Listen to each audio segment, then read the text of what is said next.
This episode is sponsored by Renewal by Andersen of Central Pennsylvania. The countdown to Black Friday has begun. Take $400 off every window you buy and $800 off every door as the clock ticks on. That's at $0 down, 0 payments, and 0 interest for a whole year for qualified buyers. Check out renewalbyandersen.com to learn more.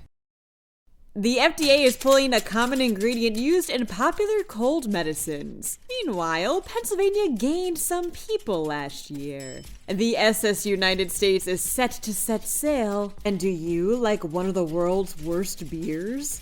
I'm Claudia Dimuro, and you're listening to Today in PA. The FDA announced last week that it's looking to pull oral phenylephrine from the market, reports CBS News via CBS Local Pittsburgh. Phenylephrine is an ingredient that's widely used in popular cough and cold medicines, from NyQuil to Robitussin. However, FDA scientists found that it's ineffective as a nasal decongestant, so after outside advisors voted against continuing the use of the ingredient in products last year, the agency is moving forward to proposing to remove it from the monograph of ingredients that drug makers are allowed to use in medicines that can be purchased without a prescription. Should the proposal be finalized, the FDA would give manufacturers enough time to either reformulate drugs that may be affected or remove them from the market. The public has until May 2025 to weigh in.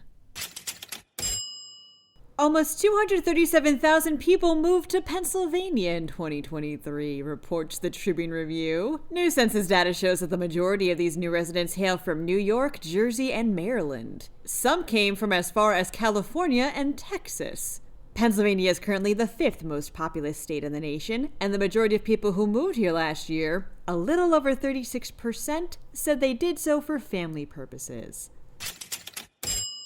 The SS United States will set sail from Philadelphia this week, states NBC 10. The historic ship, which has been in the news over its rent problems as of late, will begin its journey down to Alabama starting Friday, where it'll embark on its year-long transformation into an artificial reef. The Walt Whitman, Commodore Barry, and Delaware Memorial Bridges will all be closed as the ship makes its move.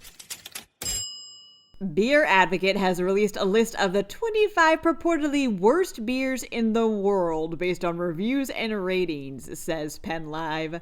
The top 5, in ascending order from worst to worst, were, without further ado, Miller 64, Keystone Light, Sharps, Natural Light, and Budweiser Select 55.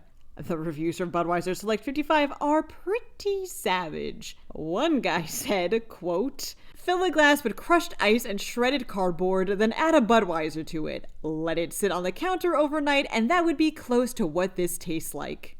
I mean, I like Miller Lite, which is listed as the 34th worst beer in the world, so if you find yourself going, hey, I like these beers, to each his own. That wraps up today's episode. In honor of Veterans Day, thank you to all our servicemen and women out there. For even more news, drop by PennLive.com, and please remember to rate this podcast and to email me at todayinpa@PennLive.com with any thoughts or questions you may have. Thanks in advance, and as always, thanks for listening. I'm Claudia Dimuro, and tomorrow's another episode of Today in PA.